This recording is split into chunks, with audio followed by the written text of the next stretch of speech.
So now I've been in Phuket for 24 hours, and the last time I was in Phuket was pre-COVID. And pre-COVID, you used to be able to do so much here. Like, there was a lot of activities going on, buzzing restaurants, buzzing cafes. There was all sorts of stuff that you could do. There was a couple of big shopping malls in the town centre where you could like shop for branded items, where you could sit down, have a beer, have ice cream, whatever you sort of needed. Big shopping centres.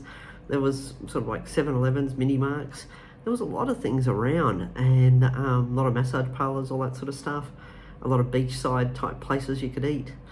Coming back now, January 2022, the first impression I had walking out of my hotel was I started to walk up to all these areas that I'd once been at, that I'd once relaxed at. And the first things I started to notice was closed shops everywhere. Closed old massage parlours that once existed, closed restaurants, closed clothes shops.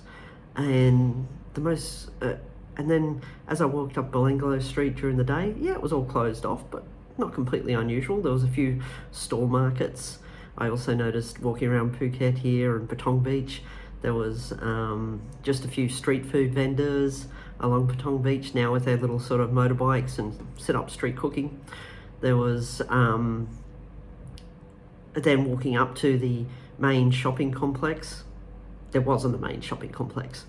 It was all closed. There's this big building that used to be the shopping complex, all completely fenced off, all closed, nothing there, completely empty. It's like this huge ghost town that you've actually just walked into. The two main shopping centres just closed down.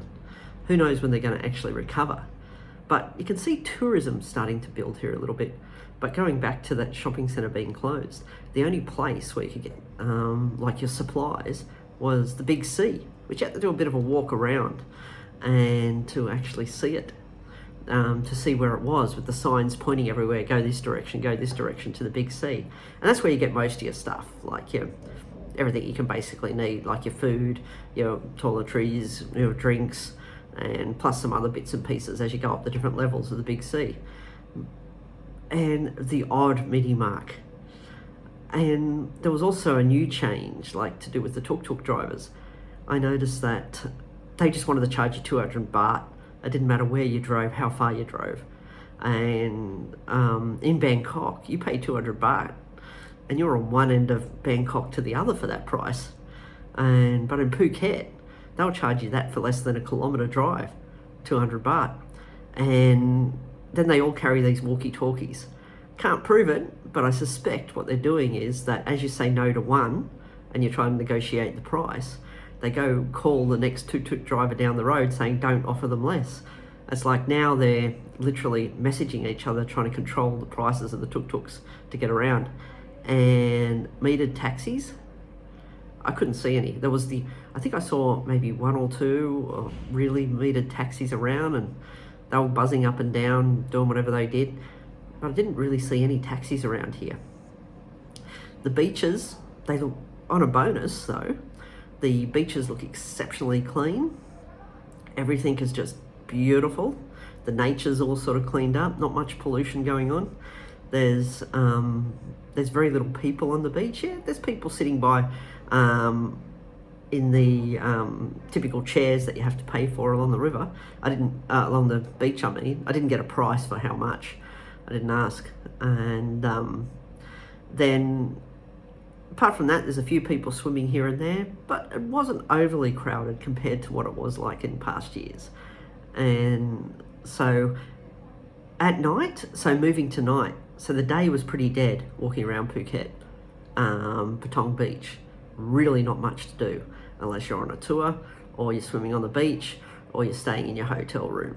So if you're just after a really quiet time where you just want to chill out during the day, yeah, Patong Beach is pretty much looking like that at the moment. But a lot of the shops are closed. There's just empty stores everywhere. There's even a few of the major resorts that are completely empty, I noticed here. And at night, so moving into the night area, I saw the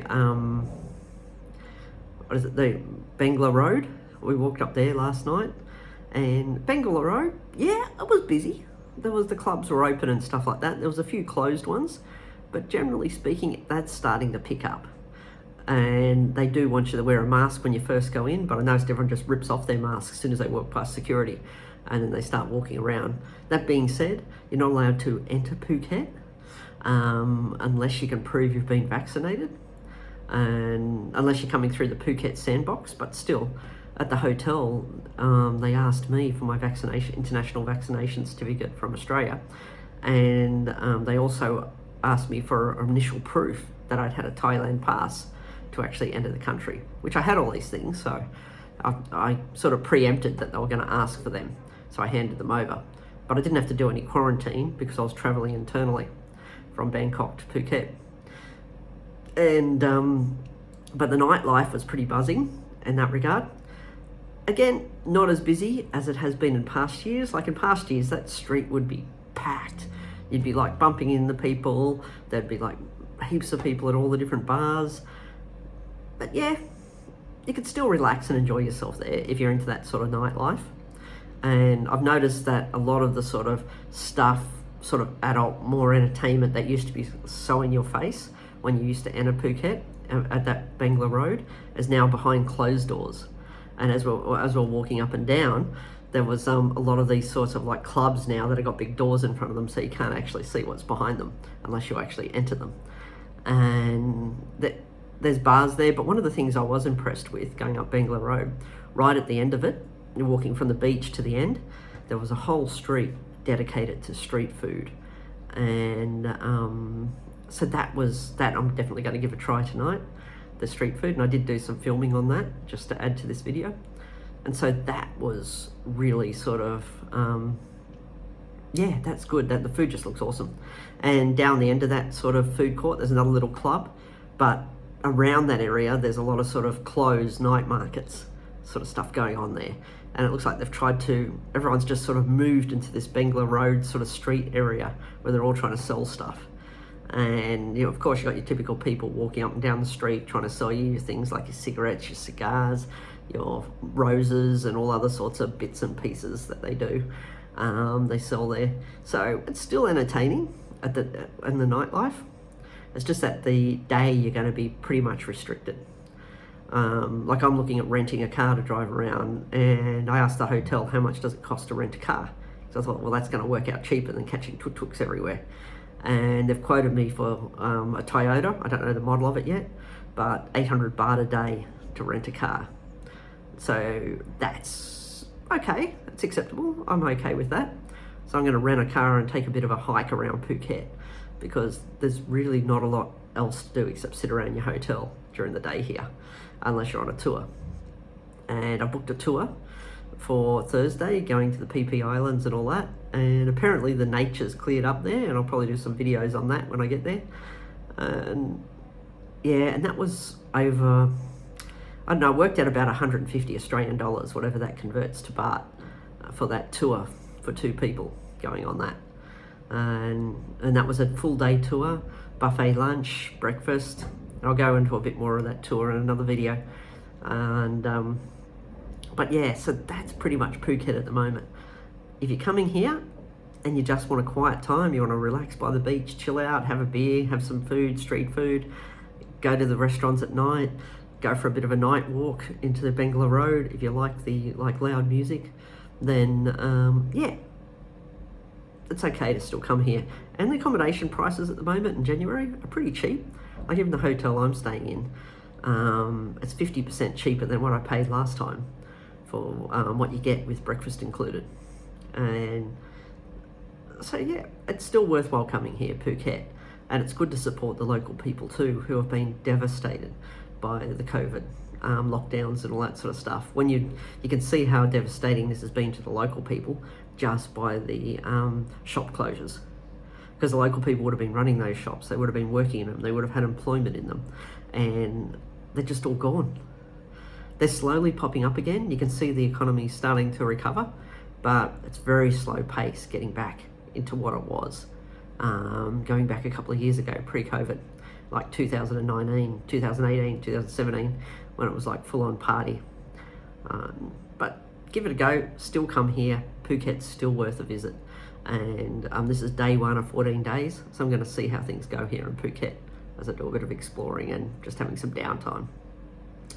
Anyway, I hope you enjoy some of the other videos that I'm going to be putting up during my trip here to Phuket. And if you like this video, hit like. Again, hit subscribe. And as I travel more around Thailand and potentially Southeast Asia as borders start to open up, I'm going to put as much content up as I can. And if you particularly want any particular type of content around life in Thailand, traveling, food, anything like that, or just want to ask some questions, feel free to throw them out. Feel free to write them in the comments below. Anyway, have a good day. And now I'm going to chill and just have a bit of a lay down before I go out and do a bit more walking the streets later tonight and trying the local street food. All right, have a good one.